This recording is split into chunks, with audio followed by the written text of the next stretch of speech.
Bismillahirrahmanirrahim. Assalamualaikum warahmatullahi wabarakatuh. Alhamdulillahi rabbil alamin. Wabihi nasta'inu ala umur dunya waddin. Wassalatu wassalamu ala sayyidil mursalin wa imamil muttaqin Nabiyyina Muhammadin wa ala alihi wa sahbihi wa man tabi'ahu bi ihsanin ila yaumiddin. Allahumma inna nas'aluka ilman nafi'a wa rizqan thayyiba wa amalan mutaqabbala. Rabbana zidna ilma warzuqna fahma waj'alna minas salihin. Amma ba'du. Saudaraku, ikhwani wa akhwati fiddin rahimakumullah.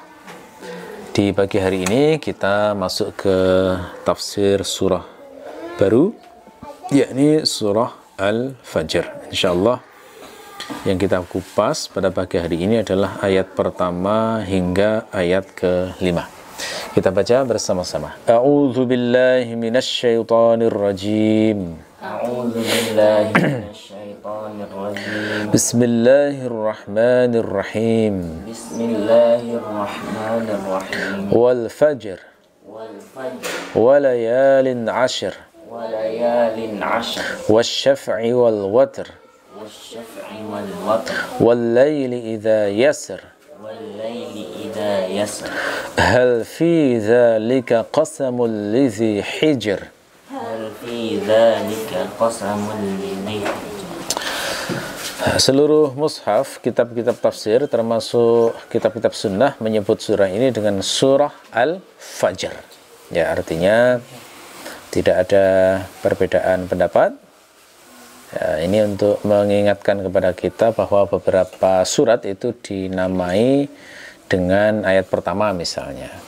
Surah Qul Huwallahu Ahad misalnya. Nah, ini tidak disebut surah Wal Fajr, tapi disebut surah Al-Fajr. Wawunya dibuang. Surat ini turun pada urutan ke-10 dan turun setelah surah Al-Lail, sebelum surah Ad-Duha. Ya, setelah surat Al-Lail, sebelum surat Ad-Duha. Dan surat ini termasuk Makkiyah tanpa ada perselisihan. Sebagaimana diriwayatkan dalam kitab Ad-Durrul Mansur, Ani bin Abbas qala nazalat wal fajr bi Makkah. Surat Al-Fajr turun di Mekah. Surat ini termasuk surat yang direkomendasikan Nabi kalau mengimami. Jadi pernah Rasulullah itu menegur Mu'adz bin Jabal karena membaca surat yang panjang-panjang, dan salah satu surat yang direkomendasikan Nabi adalah surat Al-Fajr ini. Ada dalam Sunan Al-Kubra An-Nasa'i, riwayatnya begini. An Jabir qala, dari Jabir beliau berkata, shalla Mu'adzun salatan faja'a rajulun fa shalla ma'ahu fatawwala. Mu'adz salat sebuah salat, kemudian seorang laki-laki datang untuk salat bersamanya, maksudnya bermakmum. Lalu kemudian Mu'adz memanjangkan. Nah, memanjangkan salat ini berarti bacaan Al-Qur'annya yang milih yang panjang. Fasalla fi nahiyatil masjid, maka lelaki itu pun sholat di satu bagian masjid. Maksudnya laki-laki itu mufaraqah, niat untuk membatalkan jamaah, lalu kemudian sholat di salah satu bagian masjid. Tsumman sarafa, kemudian dia pun pergi. Fabalagha dzalika Mu'adzan faqala munafiq, maka yang demikian itu diketahui oleh Mu'adz, maka Mu'adz berkomentar munafik orang ini. Maksudnya sholat jamaah kok dihentikan, lalu kemudian menjadi sholat sendiri, terus Mu'adz mencela itu sambil menyebut ini orang munafik. Fadzukira dzalika li Rasulillah sallallahu alaihi wasallam, maka yang demikian itu dilaporkan pada Rasulullah sallallahu alaihi wasallam. Fa sa'alal fata, maka Rasul pun menanyai pemuda tersebut. Nah, jadi lelaki itu ternyata masih muda. Faqala ya Rasulullah, ji'tu usalli ma'ahu fatawwala alayya. Dia pun menjawab, wahai Rasulullah, saya datang untuk sholat bersamanya, maksudnya bermakmum kepadanya, lalu dia memanjangkan bacaannya itu. Fansaraftu wa shallaitu fi nahiyatil masjid wa fa'alaftu nadhihi. Maka aku pun pergi, maksudnya mufaraqah, kemudian sholat di salah satu bagian masjid, lalu aku memberi makan untaku. Nah, ini berarti menunjukkan dia nggak bisa lama-lama karena harus ngasih makan ternaknya, itu loh ya, sehingga dia memutuskan mufaraqah. Faqala Rasulullah sallallahu alaihi wasallam li Mu'adz, maka Rasulullah sallallahu alaihi wasallam bersabda kepada Mu'adz, afattanan ya Mu'adz, apakah engkau menjadi tukang fitnah wahai Mu'adz? Maksudnya, apakah engkau mau menjadi orang yang membuat fitnah dalam din ini? Fitnahnya maksudnya bagaimana? Fitnahnya adalah betul sholat itu hal yang baik, tapi kalau dilamakan untuk orang yang lemah atau punya kebutuhan kayak begini, itu nanti memberikan citra atau kesan bahwa Islam itu berat untuk dilaksanakan. Itu bahayanya, nanti orang ini akhirnya nggak senang Islam lalu kemudian murtad. Itu kan jadi fitnah akhirnya.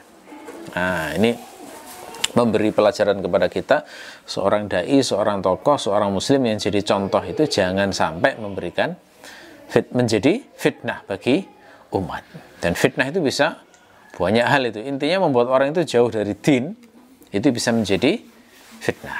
Makanya harus hati-hati sekali ya. Orang menjadi contoh itu harus benar-benar hati-hati. Jangan sampai melakukan sesuatu atau melakukan perbuatan yang akhirnya menjadi dalil bagi orang awam untuk membenarkan tindakannya, padahal itu adalah batil. Makanya Rasulullah itu kan kalau dalam segala hal itu beliau itu sangat maksimalis.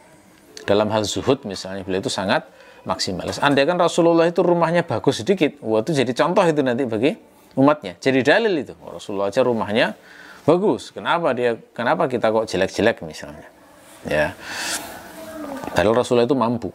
Ya, tapi beliau tidak melakukannya untuk ngasih contoh bagaimana zuhud yang maksimal. Bukan untuk mengharamkan yang rumahnya bagus, tapi untuk memberikan contoh yang paling ideal, yang bisa jadi contoh bagi semuanya itu adalah ketika Rasulullah itu memberikan contoh zuhud maksimal. Gitu ya. Fa'ina anta min sabbihisma rabbikal a'la wasyamsi wa duhaha wal fajri wal laili idza yaghsha. Di mana kamu dari surat sabbihisma rabbikal a'la berarti surat al-a'la. Wasyamsi wa duhaha berarti surat asy-syams.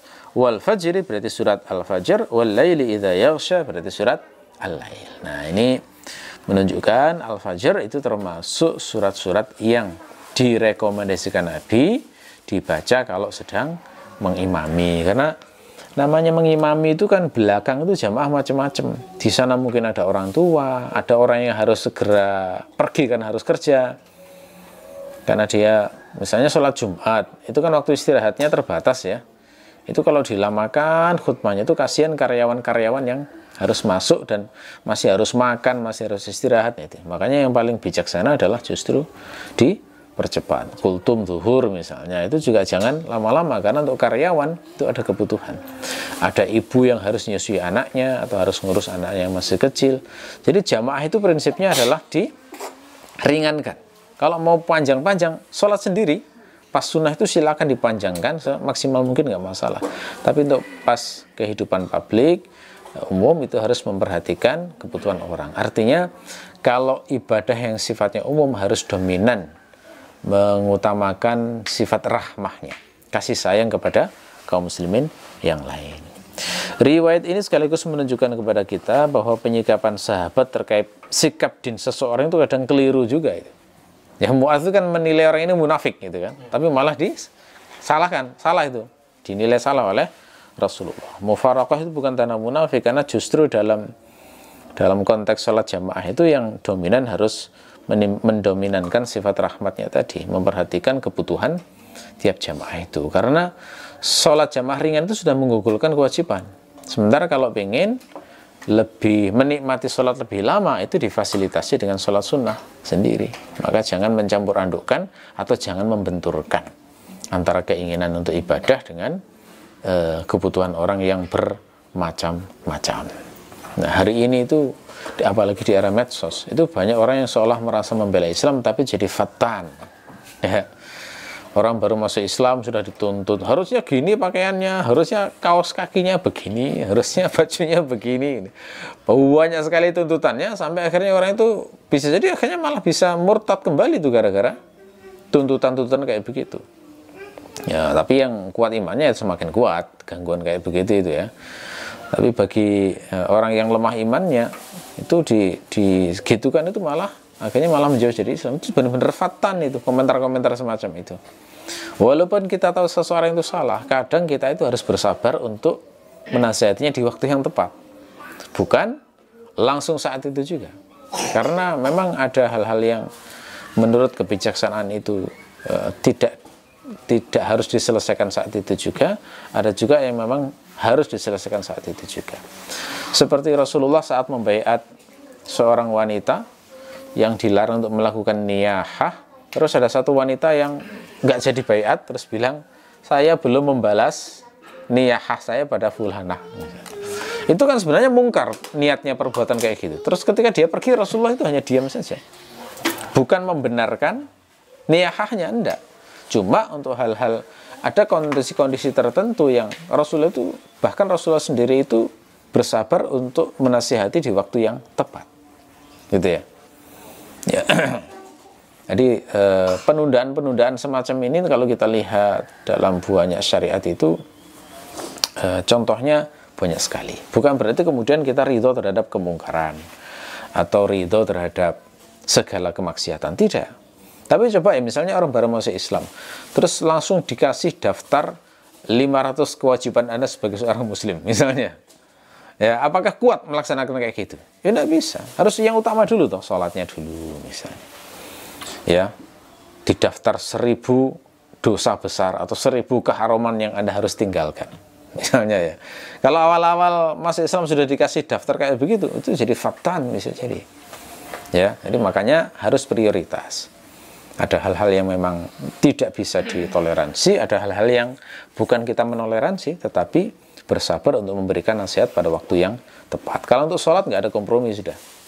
Awal masuk Islam ya harus sholat, itu nggak bisa ditunda itu. Tapi ada hal-hal lain yang Rasulullah sendiri memberikan contoh untuk bijaksana pada saat mengubah sesuatu yang masih menjadi kebiasaan atau belum belum bisa langsung dinasihatkan saat itu. Apalagi kalau kita lihat sejarahnya Allah ketika mengharamkan khamr itu kan sangat bertahap gitu ya, karena itu benar-benar penyakit yang sangat dalam di tengah-tengah orang Arab. Kalau langsung wah itu akan mental itu ya. Makanya Aisyah pernah mengatakan, andai kan sejak pertama itu langsung dilarang jangan minum khamr, jangan berzina, orang-orang akan bilang nggak bisa, kami nggak bisa meninggalkan ini, gitu kan. Tapi begitu imannya sudah kuat, terus dilarang jangan minum khamr, jangan berzina, baru kemudian sami'na wa ata'na. Itu jadi contoh itu tentang bagaimana kebijaksanaan supaya dalam menyebarkan din itu jangan menjadi fatan. Jangan menjadi fatan dengan alasan melaksanakan syariat. Nah, ini pekerjaan berat banget di zaman sekarang itu. Terutama isu-isu yang hari ini menjadi fitnah, misalnya seperti perbudakan, ya. Itu kan jadi fitnah untuk menjelekkan Islam. Tentang jihad, itu juga menjadi isu yang memberatkan, tentang poligami, tentang waris, laki-laki 2 kali perempuan. Itu kan beberapa hal yang memang harus bijaksana sekali ketika membawanya supaya tidak menjadi fitnah, fatan. Walaupun benar, tetapi kadang timing itu penting sekali untuk menjelaskan dan menyampaikan kepada umat. Ya. Jadi karena sahabat pun bisa keliru, makanya sangat bijaksana sekali ya para ulama itu ketika membedakan hadis mauquf dengan hadis marfu. Ya, kenapa? Karena mauquf itu maknanya berarti itu disandarkan pada sahabat yang dimungkinkan pemahaman sahabat sendiri. Kalau marfu sahih dan mauquf sahih tetap lebih tinggi marfu sahih, karena marfu sahih jelas dari Nabi, dari wahyu, nggak mungkin salah. Tapi kalau sahabat itu mungkin itu hasil pemahaman sahabat sendiri, bisa juga menukil dari Nabi yang tidak diriwayatkan dari Nabi, gitu ya. Jadi makanya selalu dibedakan oleh ulama hadis itu. Ini yang sahih adalah mauquf, yang benar ini adalah marfu, misalnya gitu ya. Itu tujuannya diantara kayak gini, karena sahabat itu kadang-kadang keliru. Namanya manusia biasa, walaupun mungkin niat para sahabat semuanya adalah baik, tapi dalam menilai sesuatu kadang keliru. Seperti Mu'adz yang menilai lelaki itu munafik, padahal di hatinya nggak ada munafik sebenarnya. Hanya ada kebutuhan mau ngasih makan ternaknya tadi loh. Ya, itu dikritik oleh Rasulullah keliru. Ya. Oke, baik, kita mulai dari ayat pertama. Wal fajr. Wawu pada kata wal fajr adalah wawu qasam, yakni wawu yang digunakan untuk bersumpah. Dan di awal-awal surat Al-Fajr ini Allah bersumpah dengan sejumlah makhluknya. Nah, ketika Allah bersumpah dengan makhluknya, ini prinsip yang harus selalu kita ingat, maka ini menunjukkan hal yang dipakai sumpah Allah adalah hal penting, hal agung yang diminta Allah untuk diperhatikan supaya memberi manfaat untuk iman dan amal kita.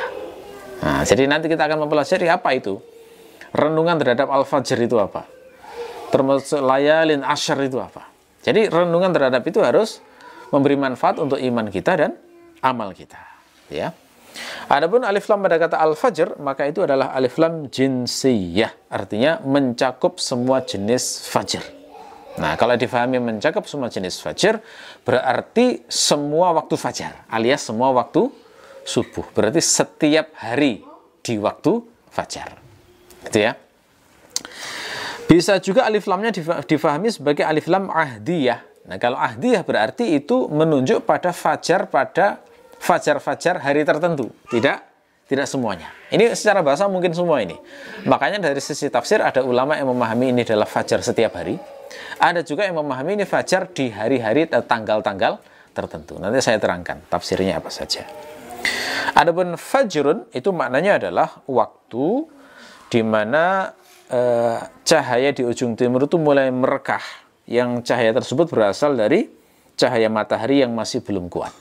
Nah, jadi fajar itu adalah waktu penanda bergantinya malam menuju siang. Saat matahari masih belum kuat, tapi sudah mulai terang di ufuk timur, maka itulah yang disebut dengan fajar. Bahasa kita mudahnya fajar itu adalah waktu subuh. Contohnya begitu ya. Waktu subuh sama dengan waktu sabar. Apa waktu fajar. Ya, jadi matahari saat belum muncul di ufuk timur, tapi sudah terang, maka disebut fajar. Tapi begitu sudah muncul, maka itu dinamakan syuruk. Jadi syuruk itu adalah waktu terbitnya matahari. Itu matahari benar-benar sudah terbit. Kalau di hari-hari ini mungkin jam 5:30 lebih sedikit gitu ya. Itu baru terbit namanya matahari. Baru kelihatan betul cahaya matahari, ya. Nah,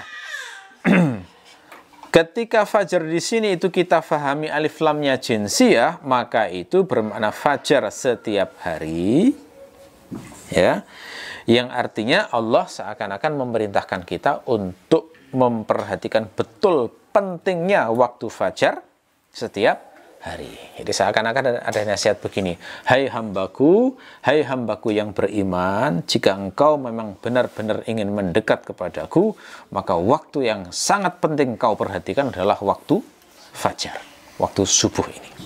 Dan itu dinyatakan dengan ayat qat'i dalam Al-Quran, surah Al-Isra ayat 78, wa qur'anal fajr, inna qur'anal fajri kana masyhuda.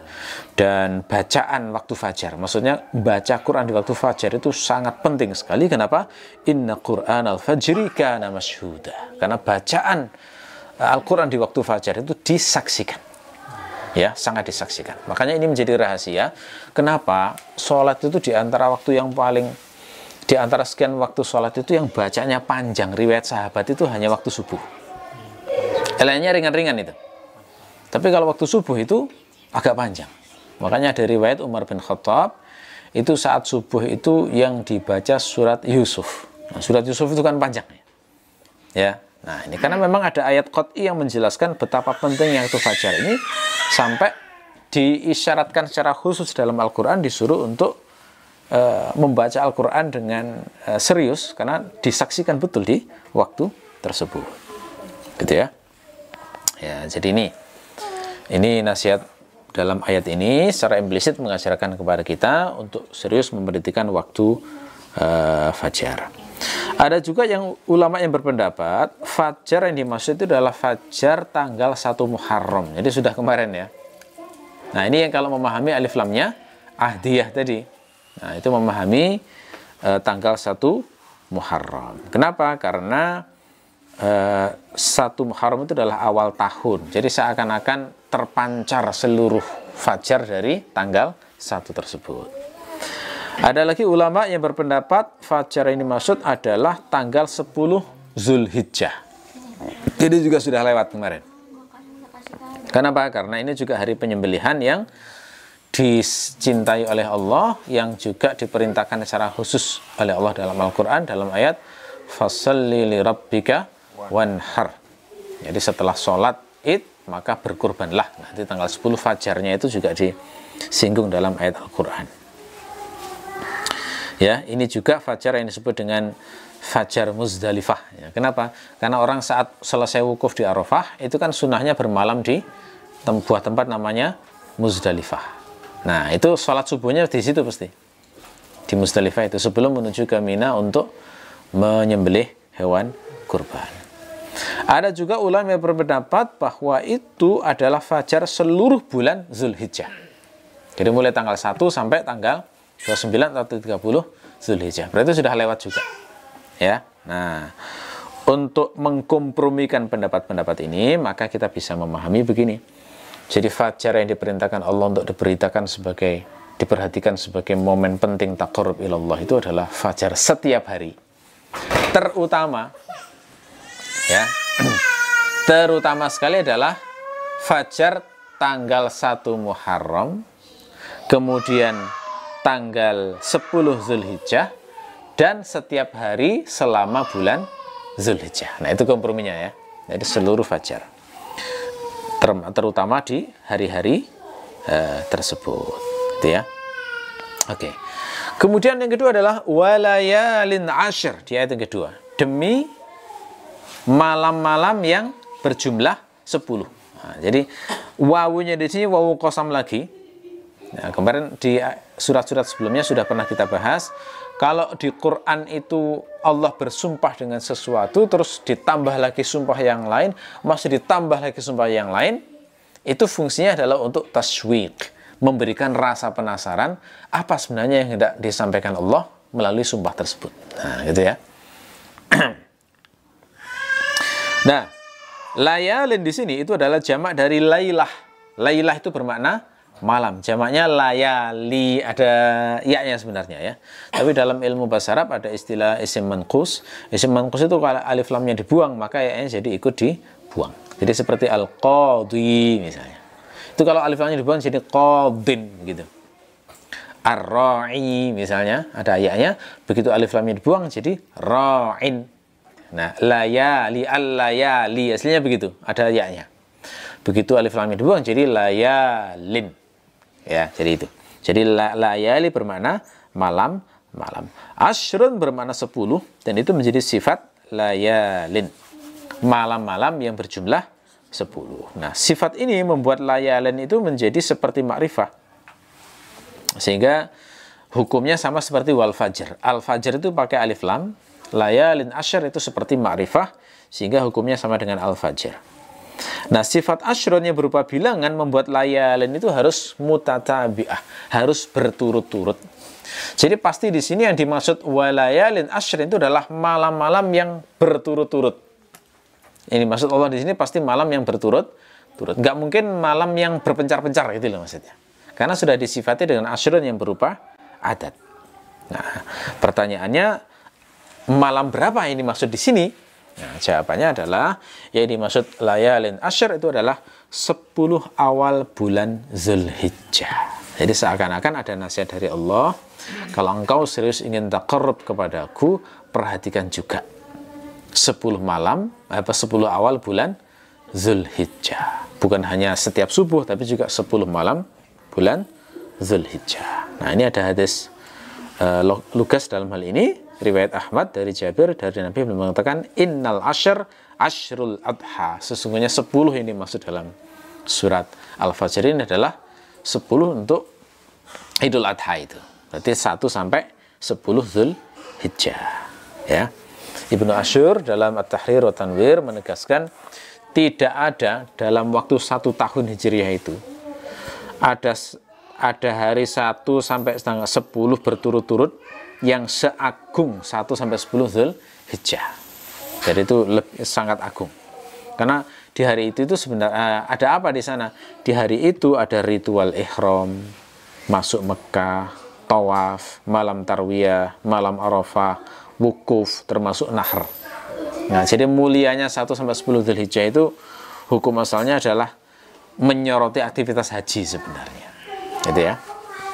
Oke, dan banyak hadis sahih yang menunjukkan keutamaan tanggal 1 sampai 10 Dzulhijjah. Kan ada Rasulullah itu pernah mengatakan tidak ada amal soleh yang paling dicintai Allah kecuali amal yang dilakukan tanggal 1 sampai 10 Dzulhijjah. Ada sahabat yang bertanya, termasuk jihad wahai Rasulullah? Iya, bahkan lebih utama daripada jihad. Tapi ini maksud jangan sampai salah paham ya, yakni orang yang mengisi penuh mulai tanggal 1 sampai 10 Dzulhijjah. Jadi jangan merasa sudah baca Quran tanggal 1 terus tanggal 2 sampai 10 diem misalnya terus merasa amalnya lebih banyak daripada jihad. Oh tidak, itu maksudnya adalah mengisi full amal soleh tanggal 1 sampai 10 Dzulhijjah. Ya. Dan kata Ibnu Ashur, syariat 10 hari sebagai hari yang mulia itu adalah syariat tua sebenarnya. Syariat yang sudah ada sejak zaman Nabi Ibrahim. Jadi Nabi Ibrahim itu sudah pernah dikasih wahyu, diberitahu 10 hari istimewa yang oleh Allah itu disuruh untuk serius beramal soleh dan beribadah. Lalu kemudian ketika Nabi Ibrahim wafat, masyarakat jahiliyah mengubah-ubahnya, sampai akhirnya kemudian orang itu jadi nggak tahu kapan itu 10 hari yang diistimewakan Allah ini. Karena orang Arab itu kan suka geser-geser hari ya untuk kepentingan mereka ya. Ada istilah nasi'ah apa itu macam-macam. Itu mereka geser karena kepentingan mereka, yakni ketika ingin memerangi seseorang, tapi kebetulan di bulan suci, maka bulan sucinya ditunda oleh mereka, digeser ya. Sekarang nggak apa-apa lah, nanti bulan sucinya kita geser di hari yang lain gitu ya. Itu oleh Allah dicela. Sampai akhirnya itu orang Arab jahiliyah itu nggak tahu kapan 10 hari istimewa itu. Tapi mereka tetap punya keyakinan ada 10 hari istimewa yang sangat dicintai oleh Allah untuk beramal soleh. Jadi persisnya tanggal berapa nggak tahu, yang diingat hanya 10 hari istimewa tersebut. Gitu ya. Nah, lalu kemudian ketika Rasulullah diutus, maka Allah memberi wahyu pada Nabi Muhammad untuk memberitahu kapan 10 hari tersebut. Ternyata itu adalah tanggal 1 hingga 10 Dzulhijjah. Ya, karena itulah Rasulullah pernah bersabda, "Az-zaman qad istadara ka hay'atihi yawma khalaqas samawati wal ardh." Ya, waktu itu telah berputar sebagaimana awal mula diciptakan langit dan bumi. Artinya saat Rasulullah berpidato itu di Haji Wada, itu tanggal 1 sampai 10 Dzulhijjah itu sudah sama persis seperti di zaman Nabi Ibrahim. Itu ya. Oke. Jadi itu. Jadi sekali lagi walayalin asyr di sini menunjuk kapan? Tanggal 1 sampai 10 Dzulhijjah. Tapi ada juga ulama yang berpendapat yang dimaksud adalah 10 terakhir bulan Ramadan. Nah, jadi 10 terakhir bulan Ramadan yang di situ adalah Lailatul Qadar. Gitu ya. Ada pula yang berpendapat tanggal 1 sampai 10 awal bulan Muharram. Berarti seperti hari-hari ini. Ya, hari-hari ini sampai tanggal 10 nanti. Hari Selasa ya kira-kira kalau pakai tanggal globalnya Muhammadiyah, ya itu. Hari Selasa tanggal 10 Dzulhijjah. Nah, oleh karena ada pendapat semacam ini, kalau kita ingin menggunakannya sebagai waktu taqarrub yang istimewa, hati-hatinya kita serius pada 3 momen. Apa itu? Pertama 10 awal Dzulhijjah, yang kedua 10 akhir Ramadan, dan 10 awal Muharram. Walayalin asyr. Gitu ya. Nah, kita lanjutkan. Wasyaf'i wal watr. Ya, wawunya wawu qasam lagi. Asyaf'u apa maknanya?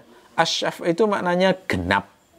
Genap itu berarti punya pasangan. Seperti 2, 4, 6. Itu namanya syaf'un. Kalau watrun itu maknanya ganjil. Berarti nggak punya pasangan. Misalnya seperti 1, 3, 5, 7, dan sebagainya. Water itu bisa dibaca 2 cara. Bisa dibaca watrun, bisa dibaca witrun.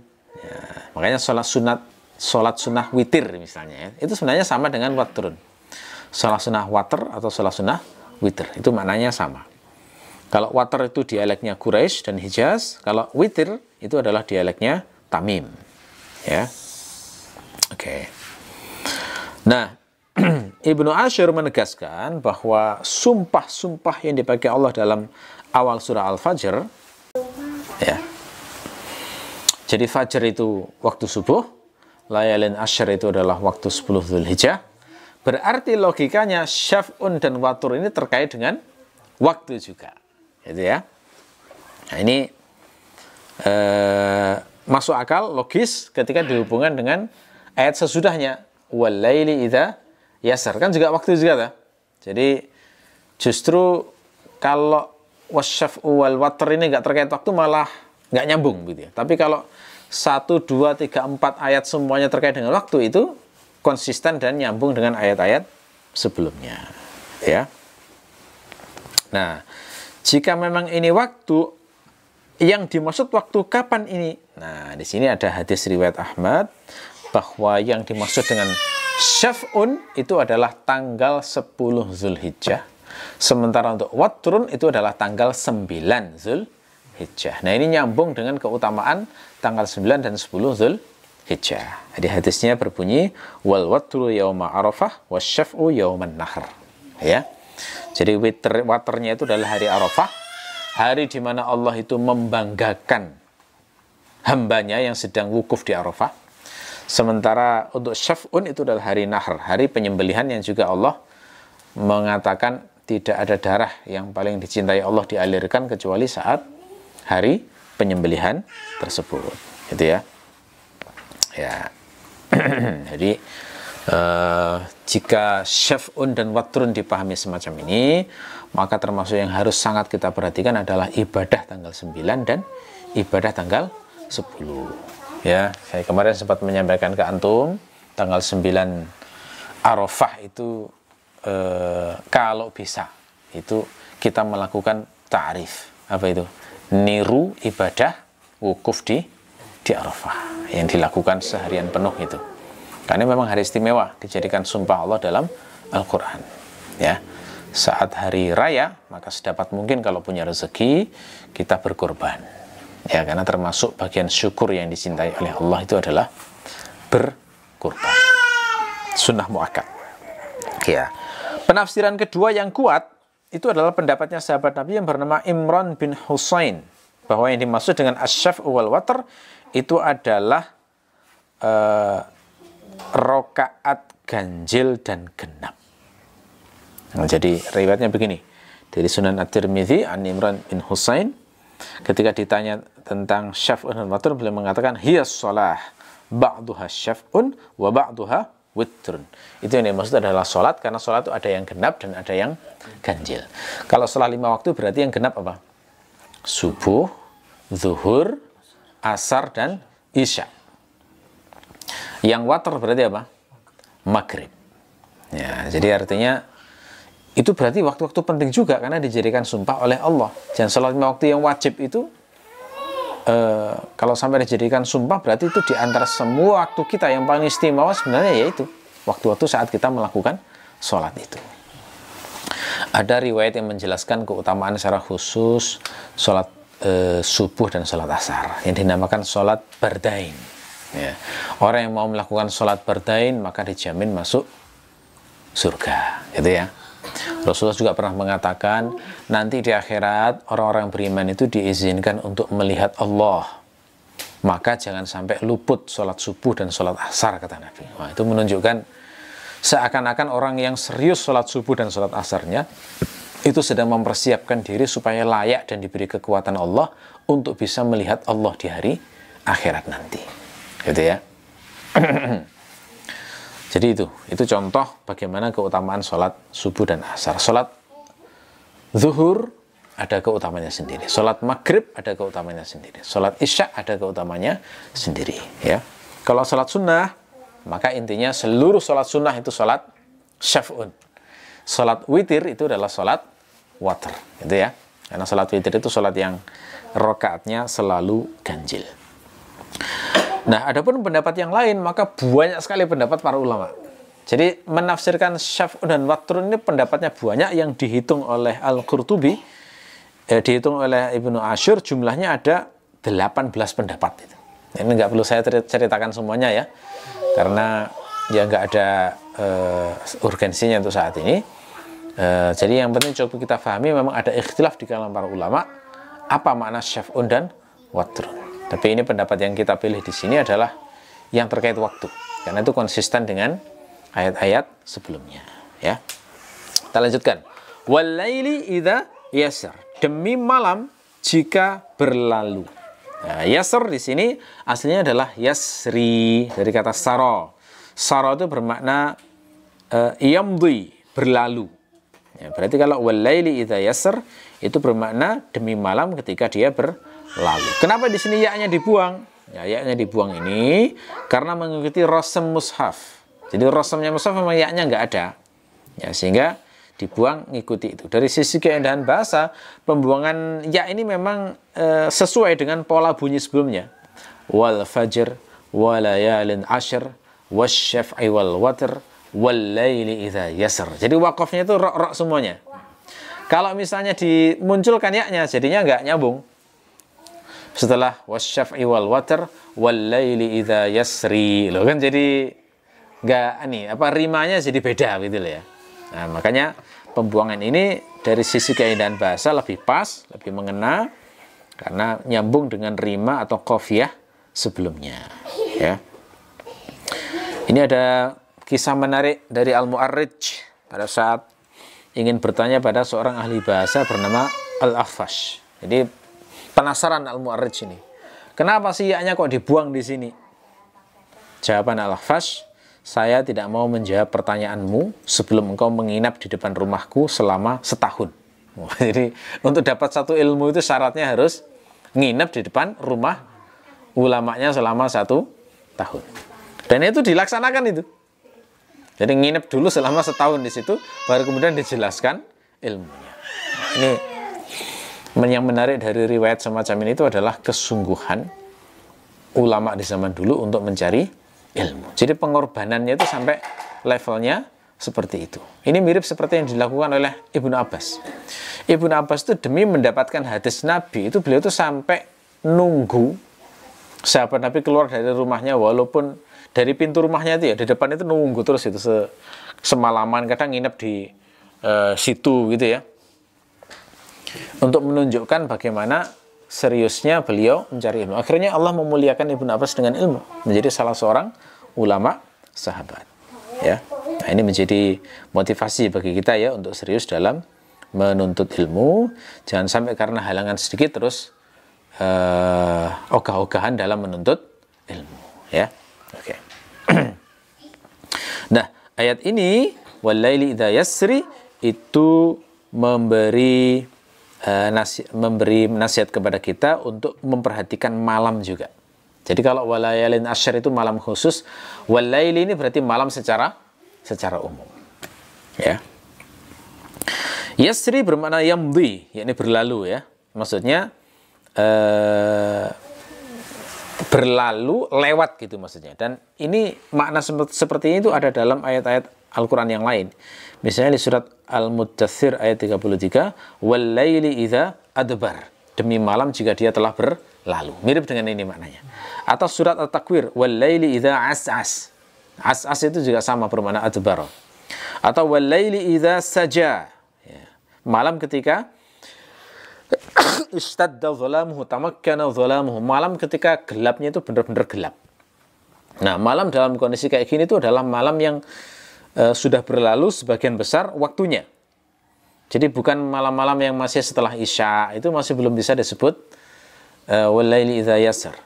Jadi yang sudah lewat tengah malam kira-kira.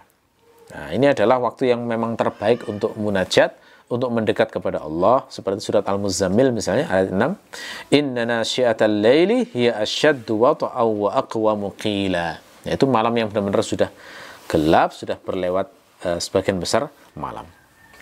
Termasuk juga direkomendasikan Allah dalam surah Al-Insan, wa minal laili fasjud lahu wasabbihhu. Di sebagian malam maka sujudlah, ibadahlah, salatlah, gitu ya.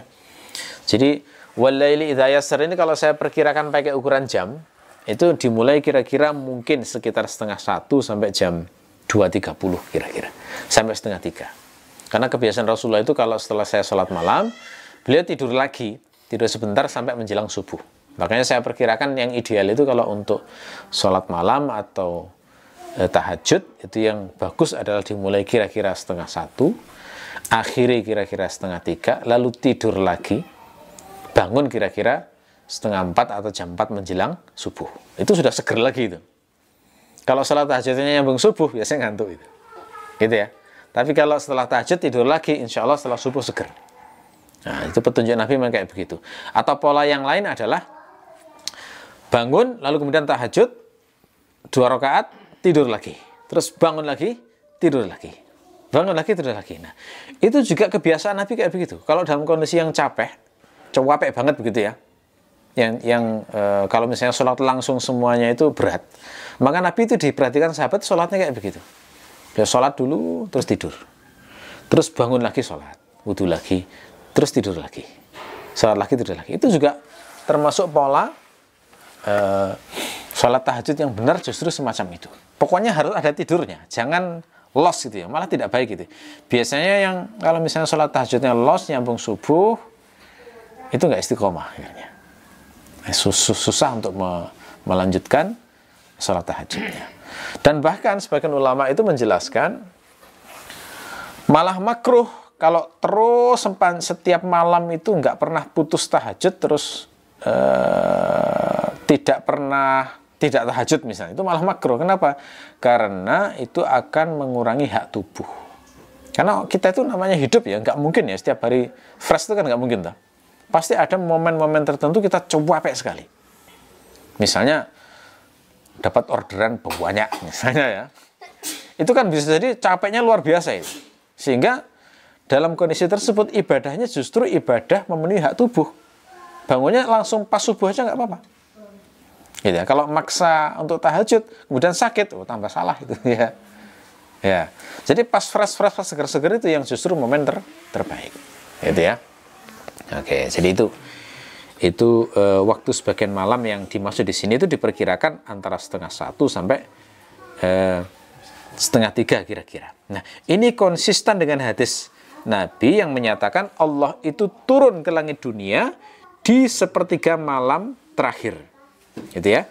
Di Sahih Bukhari itu dinyatakan, yanzilu rabbuna tabaraka wa ta'ala kulla laylatin ila as-sama'i dunya hina yabqa thuluthul laylil akhir yaqulu man yad'uni fa astajiba lahu man yas'aluni fa u'tiyahu man yastaghfiruni fa aghfir lahu. Rabb kita turun setiap malam ke langit dunia pada saat tersisa sepertiga malam terakhir. Allah berfirman, siapa yang berdoa kepadaku sehingga akan aku kabulkan, siapa yang meminta kepadaku nanti akan kuberi, dan siapa yang meminta ampun kepadaku yang nanti akan ku ampuni. Nah, ini konsisten dengan ini. Jadi wal-laili idza yasri ini bisa ditafsirkan yakni terutama sekali pada saat malam sepertiga malam yang terakhir. Kalau pengen tahu bisa menghitung sepertiga malam terakhir itu gimana? Gampang. Cari data kapan terbit fajar, kapan terbenam matahari, terus cari data kapan terbit fajar. Kalau misalnya terbenam matahari itu kira-kira 5:30 misalnya. Lalu terbit fajar itu kira-kira jam 4:30, kasarannya gitu ya. Maka hitung jarak antara 4:30 sampai 4:30 itu berapa? 7, 8, 9, 10, 11, 12, 1, 2, 3, 4 misalnya. 10 jam misalnya. Anggap aja kasarannya 10 jam. Itu berarti malam penuh itu kira-kira 10 jam. Berarti kalau sepertiganya dibagi 3. Nah, berarti 10 bagi 3 berapa? 3 jam koma. Begitu ya. Nah, berarti waktu subuh mundur ke belakang selama 3 jam itulah sepertiga malam yang terakhir. Ya, kira-kira begitu. Jadi kalau mundur ke belakang berapa? Iya, 1:30, 1:30 gitu ya. Kira-kira 3 jam koma toh. Makanya tadi saya perkirakan sepertiga malam terakhir itu kira-kira 2:30 sampai 2:30. Setelah itu kita gunakan sisanya untuk subuh, untuk tidur. 1 jaman kira-kira, baru kemudian bangun untuk sholat subuh. Nah, ini waktu yang sangat diperhatikan oleh Rasulullah. Ya, oke. Hal fi dzalika qasamul ladzi hijr. Hal bermakna apakah, tapi ini apakah yang bermakna takrir, yakni retoris. Sehingga bisa diterjemahkan bukankah sebenarnya. Bukankah fi dzalika, pada hal tersebut, yakni pada sumpah-sumpah tersebut, itu ada qasam, yakni ada sumpah yang benar-benar memiliki makna, dampak, lidhi hijr, bagi orang yang memiliki hijr. Apa itu hijr? Hijr itu bermakna akal. Kenapa akal dinamakan hijr? Karena hijr itu bermakna mana'a. Mana itu mencegah. Nah, fungsi akal itu adalah mencegah seseorang untuk melakukan perbuatan bodoh. Ya. Jadi akal itulah yang membedakan manusia dengan hewan. Kalau hewan itu kan pokoknya pingin dilakukan. Kalau manusia kan masih ada malu, masih ada sungkan, masih ada pertimbangan ABC. Maka nikah itu masih ada proses ta'aruf, masih ada proses akad, ada tanggung jawab gitu ya. Itu karena ada hijr itu. Ya. Mau makan, mau ini nggak bisa langsung ambil, tapi harus minta izin, harus bekerja dulu dan lain sebagainya. Ya. Oke. Oke, kesimpulannya berarti dari ngaji ayat 1 sampai 5 ini kita harus memperhatikan 4 waktu ya. Perhatikan betul 4 waktu kalau kita benar-benar ingin serius mendekatkan diri kepada Allah. Yang pertama apa? Perhatikan betul waktu subuh. Waktu subuh itu perhatikan betul, karena ada ayat qat'i yang memerintahkan serius untuk memperhatikan. Diutamakan untuk membaca ayat yang panjang-panjang. Jika kita menjadi imam misalnya ya. Kalau makmum ya manut aja. Kalau misalnya jadi umum, pilih masjid yang kira-kira bacaannya paling panjang, yang terdekat semampunya. Gitu ya. Nah, itu yang utama. Kemudian yang kedua adalah perhatikan 10 awal Zulhijjah. Kenapa? Karena itu adalah syariat yang paling tua yang ditetapkan Allah sejak zaman Nabi Ibrahim. Jadi sejak sekarang itu sudah kita agendakan, nanti kalau datang 10 Zulhijjah, amal apa saja yang akan kita lakukan untuk mengisi tanggal 1 sampai tanggal 10 itu. Kemudian yang ketiga adalah perhatikan betul tanggal 9 dan 10 Zulhijjah. Ya, jadi dari 1 sampai 10 itu lebih istimewa lagi tanggal 9 dan 10 Zulhijjah itu. Ya, karena di hari itu Allah membanggakan hambanya yang beribadah di hadapan para malaikat. Yang terakhir adalah perhatikan waktu malam secara umum sepanjang tahun, yakni saat malam sebagian besar sudah berlalu, yakni sepertiga malam yang terakhir, terutama malam Lailatul Qadar dan malam Muzdalifah. Ya, jadi ini siratal mustaqim, jalan yang lurus, petunjuk yang jelas. Kalau ingin mendekat pada Allah, perhatikan betul 4 waktu ini. Jadi para kekasih Allah, orang-orang yang serius berjalan menuju Allah pasti sangat giat untuk menyembah Allah di 4 waktu yang semacam ini. Jadi sebaliknya, kalau kita melihat ada orang yang mengklaim berada dalam kebenaran, tapi ternyata dia menyanyiakan waktu subuh, menyanyiakan tanggal 1 sampai 10 Zulhijjah, menyanyiakan tanggal 9 sampai 10 Zulhijjah, menyanyiakan waktu sepertiga malam, maka jangan ngikuti jalan hidup orang-orang yang semacam itu. Karena ini dijadikan sumpah dalam Al-Quran, itu menunjukkan kita diperintahkan betul untuk menseriusi, karena Allah yang maha tahu, itu yang paling mengerti bagaimana jalan yang paling cepat mengantarkan pada ridhonya. Dan ini sudah diterangkan di sini sangat jelas, tinggal kita bagaimana mengamalkannya. Dan kita berdoa kepada Allah, mudah-mudahan Allah memberikan taufik kepada kita untuk istighlal, memanfaatkan betul waktu-waktu momen emas ini untuk bertaqarrub dan beribadah kepada Allah. Ya, mudah-mudahan bermanfaat. Kita akhiri, subhanakallahumma wa bihamdika asyhadu an la ilaha illa anta astaghfiruka wa atubu ilaik. Assalamualaikum warahmatullahi wabarakatuh.